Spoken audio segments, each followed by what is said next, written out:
The broadcast is now starting. All attendees are in listen-only mode. Okay.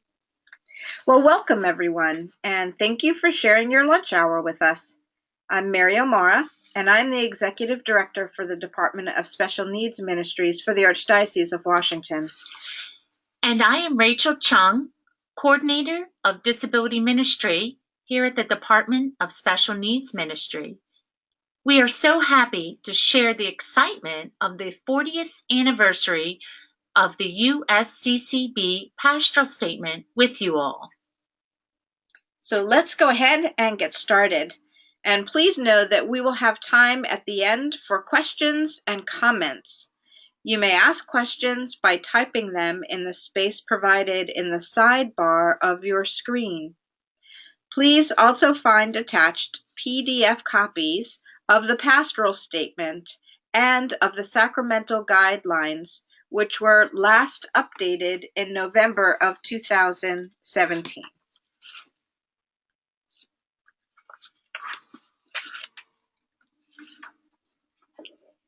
As with most work surrounding disability ministry, much of the need for the USCCB's Pastoral Statement began with parents and families that were advocating for those they loved living with a disability. Several national Catholic organizations of peoples with disabilities began prior to the Pastoral Statement so that they could support the spiritual needs of one another. These include CUSA, which is a letter-writing apostolate for persons with disability and chronic illness, and the Victorious Missionaries, which is a member organization with chapters throughout the United States. Two organizations formed to support pastoral workers and families long before the Pastoral Statement began, and those were the National Apostolate for the Mentally Retarded, begun in 1967, which was later known as the National Apostolate for Inclusion Ministry. NAFIM, as it became known, is now a council under the National Catholic Partnership on Disability. In 1971, the National Catholic Office for the Deaf was formed. Board members from these organizations and others in ministry raised their concerns to the U.S. bishops. And in 1975, the U.S. Catholic Conference responded by inviting leaders to serve on a national advisory committee on ministries to persons with disabilities. It was through this committee that the Pastoral Statement was drafted. Once the bishops approved the Pastoral Statement, the committee went to work to bring this work across the country and into the lived experience of people in the pews. As the committee set out on this work to implement the bishop's directives, the committee had a dream of starting a national office to address the concerns of Catholics living with disabilities. The committee is indebted to this day to the American Board of Catholic Missions and their then director, Dr. David Byers, who is a parishioner at Blessed Sacrament here in the Archdiocese of Washington, for providing the committee with the startup funds to open what was then called the National Catholic Office for Persons with Disabilities, NCPD. That was open in August of 1982. The office is still called NCPD, but as of 2002, it now stands for the National Catholic Partnership on Disability. The National Catholic Office for the Deaf is still going strong as well, and will soon host its annual Pastoral Week conference in Fort Worth, Texas. The Pastoral Statement became the foundational document to support the work of not only these two national offices, but also many diocesan and parish-based ministries. As more and more questions began to be generated, additional documents were created by the USCCB to answer questions arising. You see these additional document jackets here. Welcome and Justice, a framework of inclusion and how parishes can create welcoming spaces and hearts for all. And the guidelines for the celebration of the sacraments with persons with disabilities, originally produced in 1995. These guidelines were updated last November in 2017 to ensure that the rise of persons living with ASD, as well as those that use technology and other developments in the field, could be included in the understanding of ensuring that the sacraments are open and accessible to all. The 7th chapter of our NDC, the National Directory of Catechesis, also addresses catechesis for persons with disabilities in section 49. We are very blessed to have such wonderful resources here in the States. There are only 2 other such documents issued by bishops' conferences. Under the guidance of Cardinal Hume, Valuing Difference was published by the Bishops of England and Wales in 1998. The Australian bishops launched guidelines for celebrating the sacraments with people with disabilities in February of 2017. These are the only 2 additional formal documents from bishops' conferences globally. The bishops of Mauritius also have a statement written, but it has not yet been formally published. Mary, we might want to note as well that in the updates that were promulgated in November of 2017 also included guidance on those living with dementia. So again, our sacramental guidelines are trying to encompass people living in all different stages of their life and with disabilities they were perhaps born with and perhaps disabilities they acquired later in life. So we really encourage everyone to take another look at those sacramental guidelines, even if you've read those before, because those updates are very helpful and guide our pastoral work with people at all life stages. And again, as a reminder, please find a PDF attached as in the handout section. Our USCCB Pastoral Statement on Disability, as many of us have said over and over again, is the best 10-minute read for anyone in any way involved with supporting access to faith. In section 13 of the Pastoral Statement, it states, if people with disabilities are to become equal partners in the Christian community, injustices must be eliminated and ignorance and apathy replaced by increased sensitivity and warm acceptance. The leaders and general membership of the Church must educate themselves to appreciate fully the contribution of people with disabilities and what they make to the Church's spiritual life. They bring with them a special insight into the meaning of life, for they live, more than the rest of us perhaps, in the shadow of the cross, and out of their experience they forge virtues like courage, patience, perseverance, compassion, and sensitivity that should serve as an inspiration to all Christians. Let's have a little look at what this may look like. We would like to share with you a brief video of what a church that does include persons with disabilities, an example of some of the ways this might look.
What you have watched on this video are experiences of being welcomed and valued in the life of the Church. From being asked to be full and active participants, to joining in and leading workshops and leading programs across the Archdiocese. Of particular note would be that when the Holy Father visited us in 2015, the diocese chose to put forward two persons as a lector and a petition reader as the normal lived experience of this diocese. There is no separate church.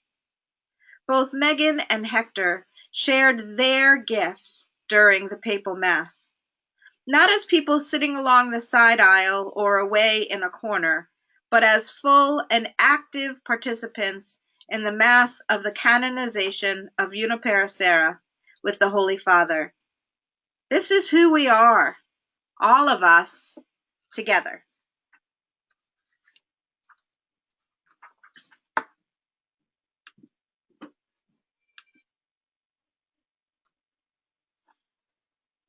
We didn't get here overnight, however. Decades before the Pastoral was written, there was a vibrant grassroots ministry supporting the pastoral needs of Catholics with disabilities and their family. Cardinal Stritch, University of Milwaukee, led by the Sisters of St. Francis of Assisi, educated many of our future leaders. On the slide that you see, Sister Rita Baum, founder of first founding executive director for NCPD, as well as Dave Byers. Additionally, you see Father Dave Walsh, who was the first executive director for the National Catholic Office for the Deaf, and Dorothy Coughlin, a founding board member for NCPD. We all owe a huge debt of gratitude for those who began this work and on whose shoulders we stand. Here in this Archdiocese, that would also include Dolores Wilson, who is the founder of the Office for Persons with Disabilities, Bethlehem House, and Faith and Light here locally.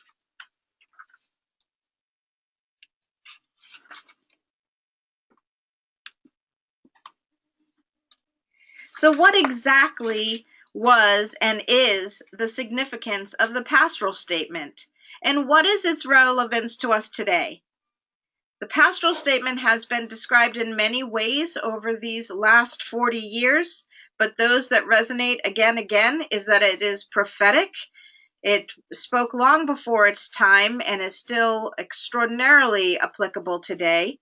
It's groundbreaking. It came before many other means of access were made in this country for persons with disability, and that it is inspirational, that the bishops actually putting together this statement was an inspiration to many families that were praying and wishing for this sort of understanding and acceptance of their loved ones. For all of us as church, this 1978 statement gave permission to advocate for persons who are deaf and those living with disability to be welcomed, valued, and celebrated in all of our parishes. Not only this, but it also recognized, all those many 40 years ago, that without this part of our church represented, we are an incomplete body of Christ. So now just a little history lesson. So we want to ask if you all would know which piece of federal legislation do you think was influenced by the USCCB's pastoral statement? If there was any federal legislation. Do you have a guess at that, Rachel? Something that's very important for all of us and has changed all our lives. It has changed all of our lives. Yes, so we will not keep you in suspense. It was the Americans with Disabilities Act. When the act itself was introduced, the pastoral statement was quoted on the floor of the Senate by one of the sponsoring senators who was reading from the U.S. Bishop's letter of support for the legislation. The letter quoted from paragraph 10 and 11 of the pastoral state, noting, "It is not enough merely to affirm the rights of people with disabilities. We must actively work to realize these rights in the fabric of modern society." Clearly, the Catholic Church, through this pastoral statement, was leading the way for people with disabilities. And of course, since the passage of the ADA, people's expectations of access have been increased in all aspects of their lives, including their faith life.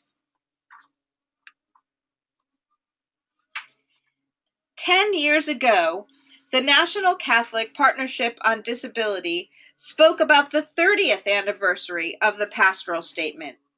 Jan Benton asked us at that time to focus on 3 challenges that the pastoral statement calls us to. These 3 calls to action remain true today, and they are to affirm, challenge, and transform.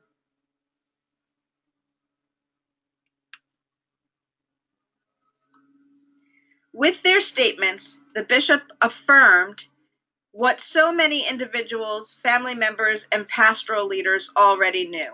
That is, that what Pope John the 23rd's encyclical Pacem in Terris says in an ordered and productive community, it is a fundamental principle that every human being is a person. One has rights and duties flowing directly and spontaneously from one's very nature. These rights are therefore universal and viable and inalienable. The pastoral statement affirms that inherent dignity of all people and their rights. It affirms the responsibility of the church community to respond to people with disabilities, as did our Lord, and that is with love and compassion. Likewise, it affirms the giftedness of people with disabilities and recognizes the ways which they enrich our faith community. The pastoral statement was an affirmation for the pioneers who had been involved in this ministry for so many years and for parents who are devoting their lives to their beloved children. And finally, the closing paragraph of the pastoral affirms that we are one flock, not separate. Challenge. The pastoral statement also raises challenges confronting the belief structures and policies that marginalize and dehumanize our brothers and sisters. It challenges us to act more deliberately and more faithfully. It causes us to break down walls and open hearts. And it calls us, very importantly, to re-examine our own attitudes. There are a few points that illustrate this from the pastoral statement. The same Jesus who heard the cry for recognition from the people with disabilities of Judea and Samaria 2,000 years ago call us, his followers, to embrace our responsibility to our own disabled brothers and sisters in the United States. Secondly, we call upon people of goodwill to re-examine their attitudes towards their brothers and sisters with disabilities and promote their well-being, acting with a sense of justice and compassion that the Lord so clearly desires.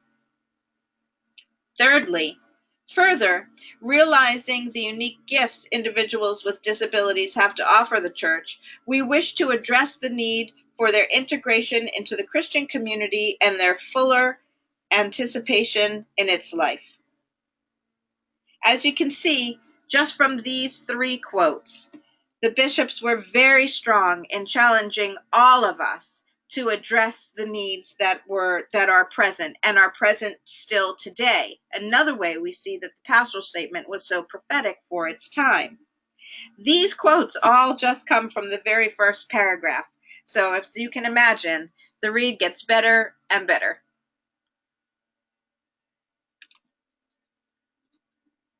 And now to transform.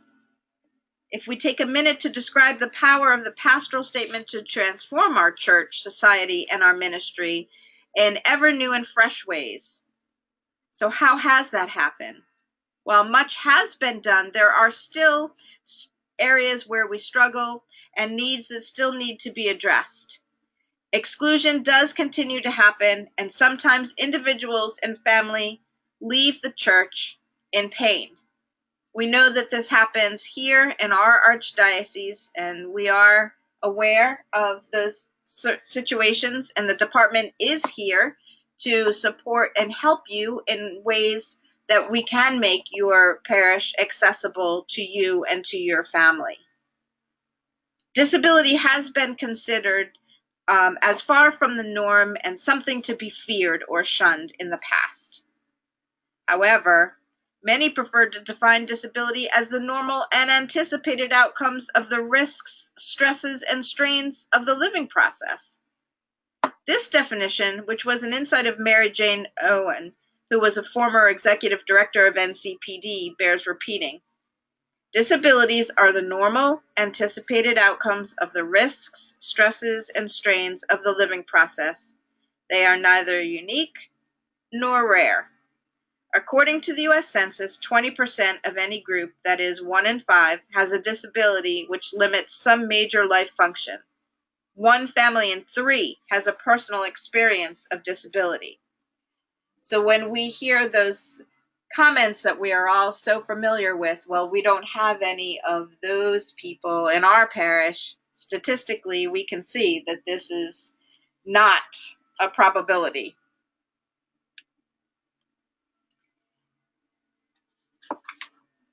At one time, we used to talk about mainstreaming as something that was exceptional, yet now we recognize that it has given everyone a sense of belonging. It is not our role to allow a person in, for by the virtue of their baptism, an individual belongs in a safe community.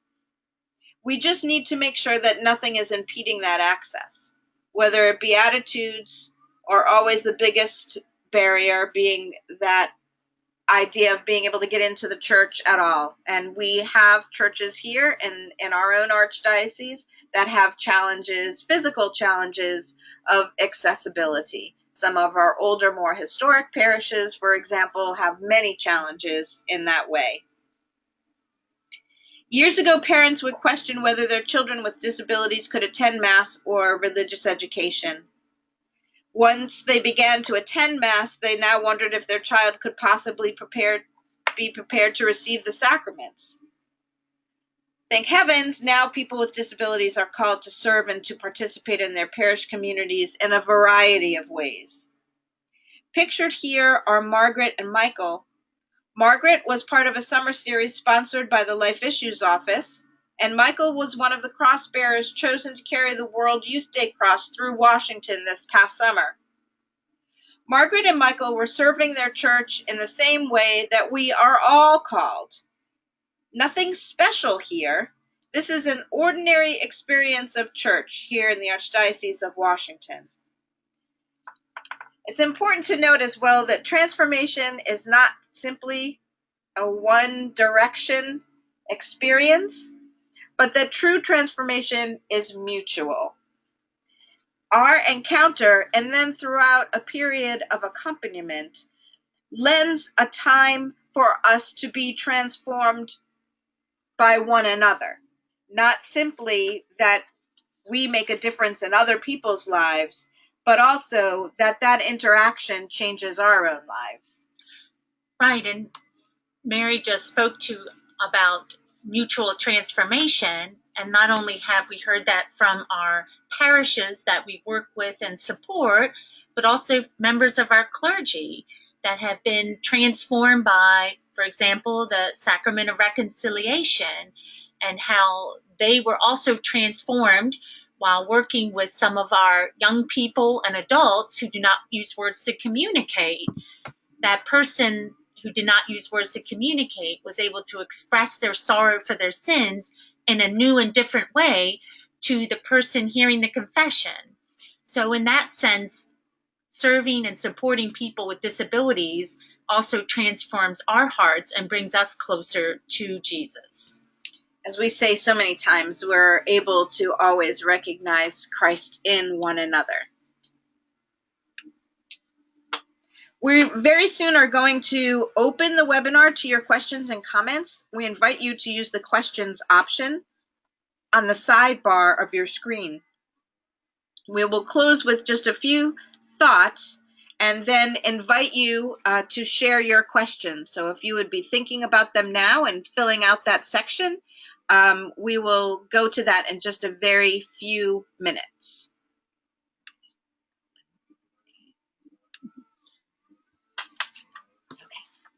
In paragraph 30 of the pastoral statement, the bishops state, dioceses might make their most valuable contribution in the area of education. Catholic elementary and secondary school teachers should be provided in-service training on how best to integrate students with disabilities into programs of regular education.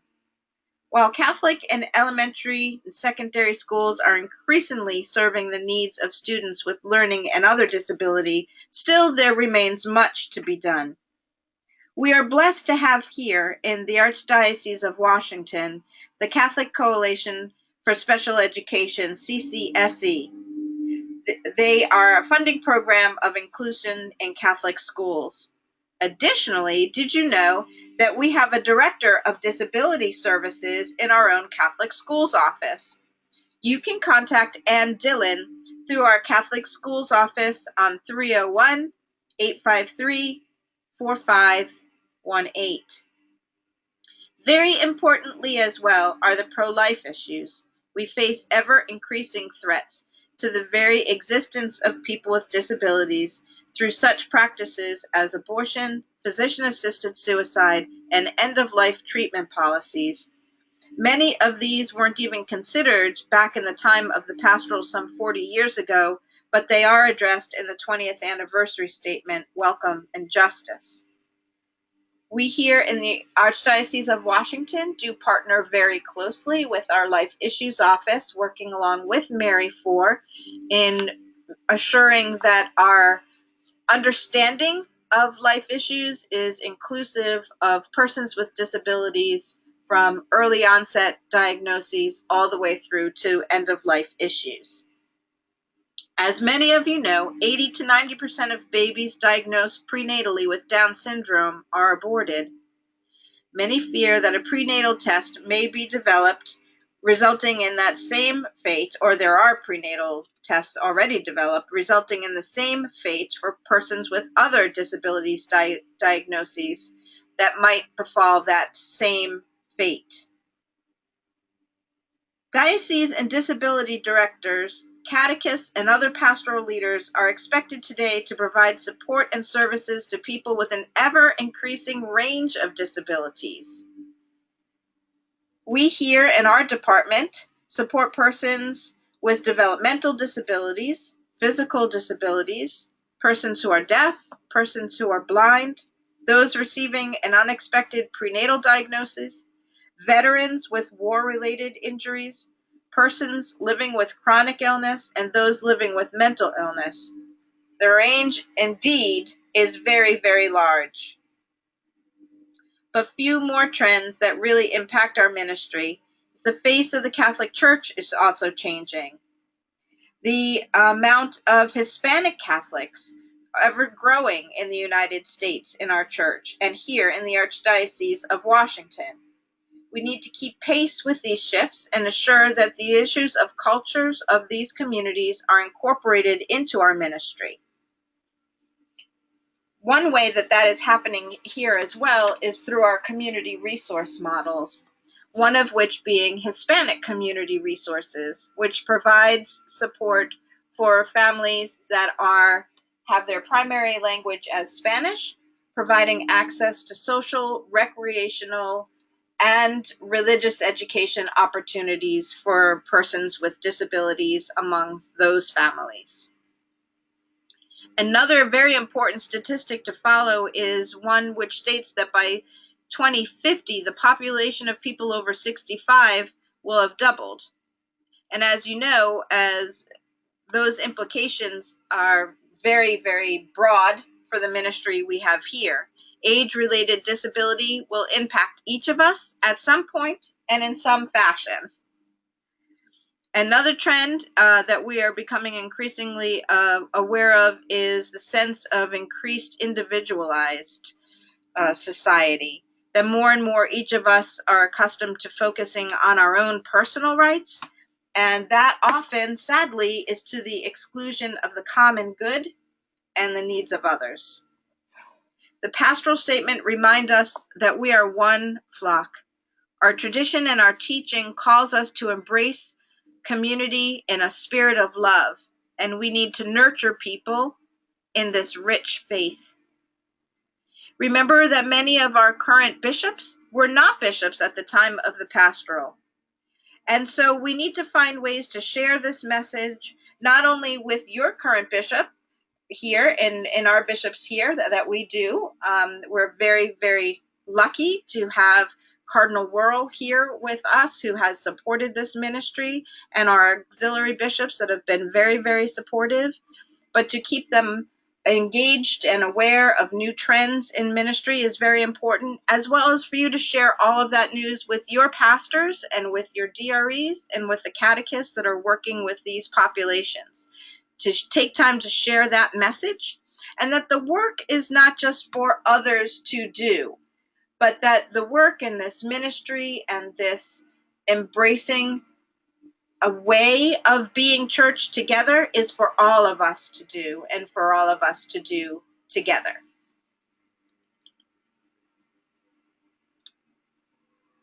So now it's your turn. If you have any questions, we would love for you to share your questions with us. Additionally, we have here the supports that we have on a national level. There's both the National Catholic Partnership on Disability, which you see their website here, www.ncpd.org, as well as the National Catholic Office for the Deaf, which you can find at www.ncod.org. These are two national resources that are there for you to find different supports and different resources that are accessible to you. We also have the University of Dayton. The University of Dayton provides a certificate in disability ministry through their VLCFF program.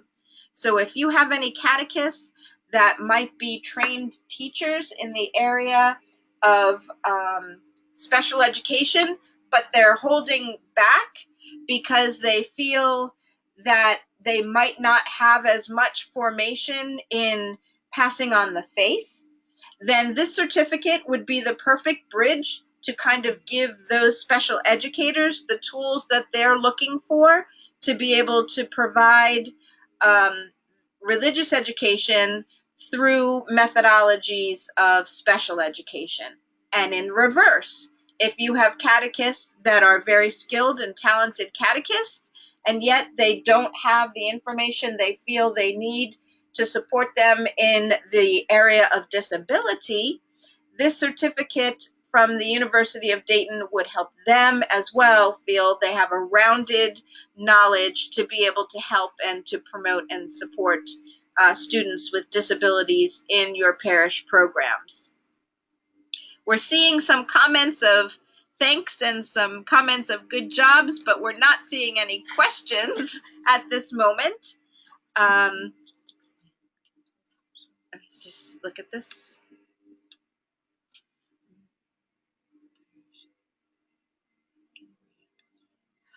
There are resources that are available for those new churches that might be looking for guidelines as to access. NCPD does have those guidelines available.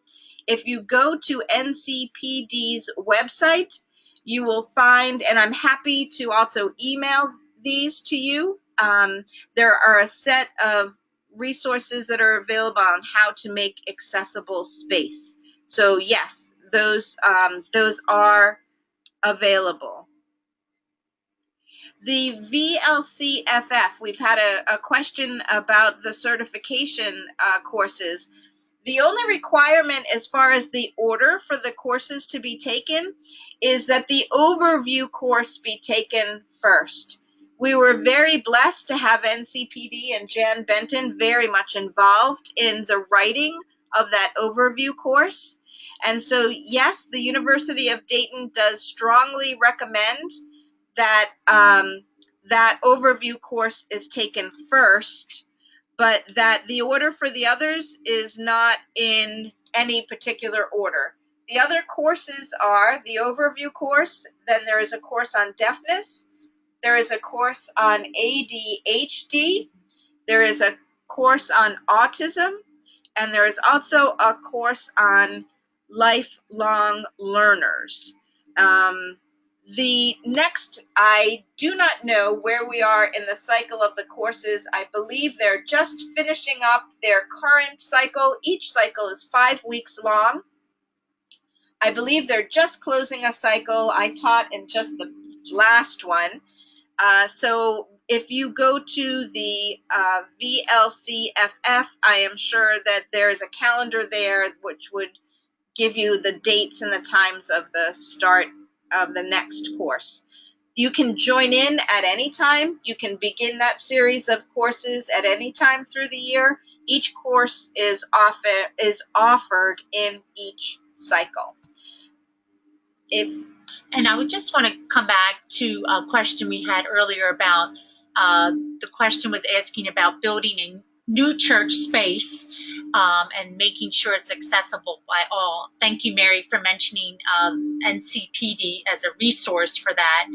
And also, I think that is just an excellent question, because that is such a time for us as advocates, individuals living with disabilities, to really get involved in that planning process, especially people with disabilities. If you know people with disabilities that are members of that parish, please encourage them to get on those planning committees so that the church space will speak to their needs as a person living with disabilities. It's such an incredible time to make a church space truly accessible right from the beginning of its being built. So especially, again, just to emphasize that people with disabilities should truly be a part of that planning process and that building of the church. So again, they could speak to their lived experiences and what accessibility will look like for them. Another very important term that would be very important for all of us to remember is that of universal design. So that when we make a space accessible for someone, suppose that might be a wheelchair user, you're not only making the space accessible for that one person, but there could be someone in the parish that as they age have a difficult time with steps, and so having something ramped with and access by a ramp then becomes a universal application for access, not just one of limited use, but one that has a universal design of accessibility. The same would be true of sight lines in a sanctuary space, of colors and designs, all of these different accommodations that would be made in building a new space or in renovating an older space. Using the term universal design so that it's clear that what is going to benefit those persons living with disabilities benefit everyone. So, Mary, you've been in this ministry for many years. What do you see as one of the current challenges we're facing here in this type of ministry? What are one or two challenges you see that we're encountering now in this type of ministry?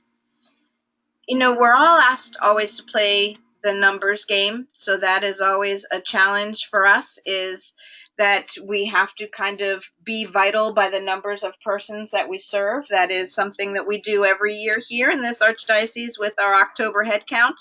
But I think what is very important for us to remember is that when we are talking about making our church space, whether it be physical or whether that be attitudinal, when we make that space accessible for one person, we are making that space accessible for an entire family.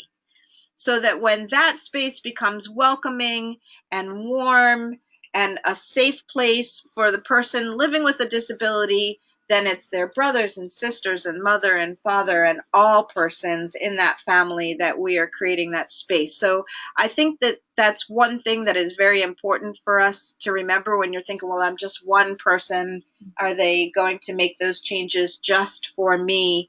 It is not just for you, and it is benefiting all of us. Again, going back to that idea of universal design. And I think we can say here in our ministry of special needs ministry that the same challenges that face our Catholic Church today are similar to those living with disabilities, such as formation into adulthood. So we've done wonderfully well in our ministry of including children with different learning needs. There's still some challenges, but one of our challenges is thinking about what's next. So continual adult formation is something we think about for the future, but that's speaking to what you just said, Mary, about universal design.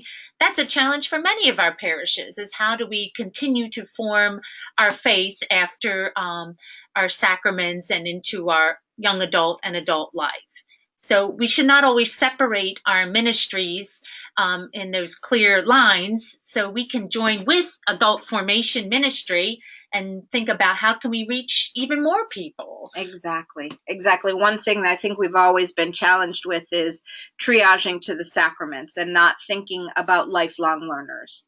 So that is a challenge for us as a church, just in general populations as well. I think that we are ready to wrap up our seminar for this time, but we do want to share with you that we are excited to share our next Join Us for Lunch in our webinar series. Our Lunch Bunch series here will be happening on December 13th. And what we will be talking about then are strategies for celebrating Advent, Christmas, and the New Year for children and adults living with disabilities. There are always ways that we could make those different experiences a bit easier. So we'll be talking about that for our next Lunch Bunch webinar series for our next time together. And Rachel, is there anything you wanted to say as we wrap up today? Oh, yes. So please, we encourage you as we're doing these webinars, and maybe perhaps there's someone in your parishes or a family you're supporting, please encourage them to come back to our website in the future. Our plan is to have all these webinars available on the Archdiocese of Washington website on our special needs ministry.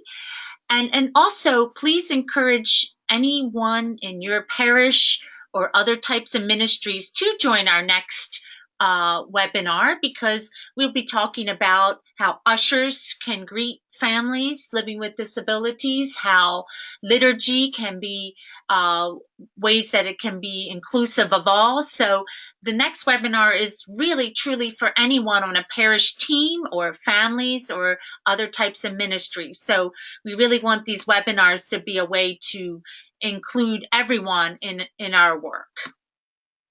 Thanks, everybody, for sharing your lunchtime with us, and we look forward to meeting together again on December 13th. Thank you, everyone. Take good care.